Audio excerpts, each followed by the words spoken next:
que abras tu mente porque hoy vamos a ver cosas acerca del sábado que quizás nunca hayas considerado antes.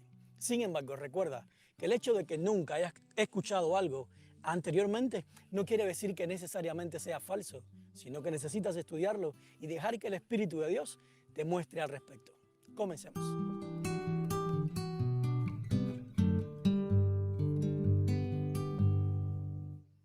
Como habíamos visto en el estudio pasado, Génesis 2:15 nos muestra que Dios intencionalmente preparó todas las condiciones necesarias para que el hombre pudiera entrar con él en un estado de reposo o descanso. Ahora, todo esto es en el contexto del sexto día de la creación. Pero ¿qué pasó en el séptimo día? Génesis 2 comienza diciendo: así quedaron terminados los cielos y la tierra y todo lo que hay en ellos. Ahora es interesante que inmediatamente después Dios invita al hombre a entrar en su reposo, que no es más que una relación continua entre el Creador y sus criaturas. Hay dos cosas importantes para tener en cuenta en la narración de la creación. Número uno, al final de cada día la narración deja bien claro cuándo el día comienza y cuándo termina, al decir: y fue la tarde y la mañana el primer día, el segundo día, y así sucesivamente hasta llegar al sexto día. En cambio, el séptimo día sabemos que comenzó en algún momento, pero nunca tiene final. ¿Por qué? Porque nunca fue la intención de Dios que terminara el proceso de relación que se había comenzado en ese día. El día séptimo no era algo especial que sucedería entre creador y criatura una vez cada 7 días, cuando Adán y Eva dejaran de hacer sus labores o de ocuparse de sí mismos, sino que el séptimo día marcó el comienzo de un estado de relación o descanso continuo o perpetuo entre creador y criatura. Según Génesis 2, del 2 al 3, cuando Dios crea el séptimo día, lo bendice y lo reserva para relacionarse continuamente con el hombre. Es por eso que la narración especifica que no solo lo bendijo, sino que también lo santificó, porque todo lo que entra en relación y armonía con Dios es santificado, o se convierte en una extensión de lo que Él es, o sea, amor. Adán y Eva habían sido creados a la imagen y semejanza de Dios. Sin embargo, era solo por medio de una relación íntima y continua con su Creador que aprenderían las implicaciones de llevar plasmados en ellos el mismo carácter de su Hacedor. Por otra parte, la semana pasada también vimos que el trabajo no fue el plan de Dios para el hombre, sino que vino como consecuencia del pecado. Eso quiere decir que el propósito del sábado no era un descanso físico para el hombre, porque nada de lo que hacía conllevaba un agotamiento corporal.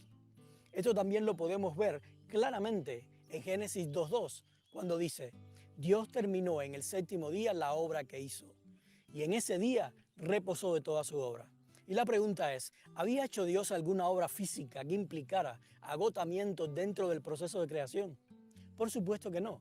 Descartando el hecho de que Dios no se agota ni se cansa, aún así, Dios todo lo creó por medio de su palabra. Él dijo y fue hecho, y ese proceso se repitió por 6 días. Y en el mismo sexto día utilizó sus manos para formar al hombre de la tierra, y esto tampoco es algo que conlleve a cansancio o agotamiento físico.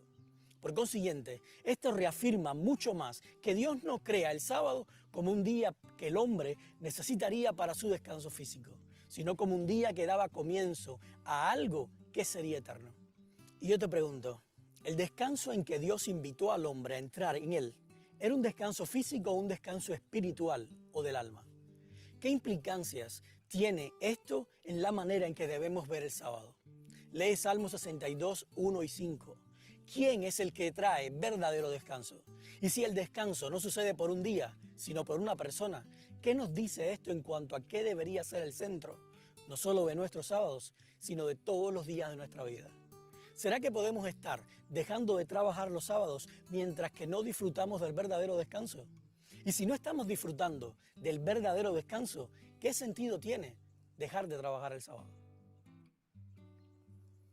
Dios no creó el séptimo día para que fuera el día de descanso del hombre, sino que Dios invitó al hombre a entrar junto con él en su descanso eterno en el día séptimo. Y eso es muy diferente. Génesis 2 nos muestra que Dios creó el jardín del Edén para que el hombre habitara con él por siempre. Y sabemos que Edén significa placer, o lugar de lujo, lugar de deleite. Ahora, la semana pasada Vimos que cuando Génesis 2.15 dice que Dios puso al hombre en el jardín del Edén, lo que realmente dice en el original es que Dios hizo descansar al hombre en el jardín del Edén. Y yo te pregunto, si el Edén fue creado para que fuera el lugar donde el hombre habitaría por siempre, y Dios hizo que el hombre descansara al hacerlo entrar en el jardín, entonces, ¿eso no significa que el hombre habitaría en un descanso eterno? ¿Acaso el hombre no permanecía en descanso mientras viviera en el jardín del Edén? Si decimos que el descanso estaba en el día séptimo solamente, entonces el hombre tenía que salir del Edén por 6 días y regresar al Edén cada séptimo día. Y eso no es lo que dice la Biblia. De hecho, la Biblia nos enseña que el hombre sale del jardín del Edén solo por una razón, y esa fue el pecado. Fue el pecado el que rompió el plan de Dios de vivir en una eterna o continua relación íntima con el hombre. O lo que es lo mismo, fue el pecado el que rompió el descanso eterno que el hombre tenía en Dios.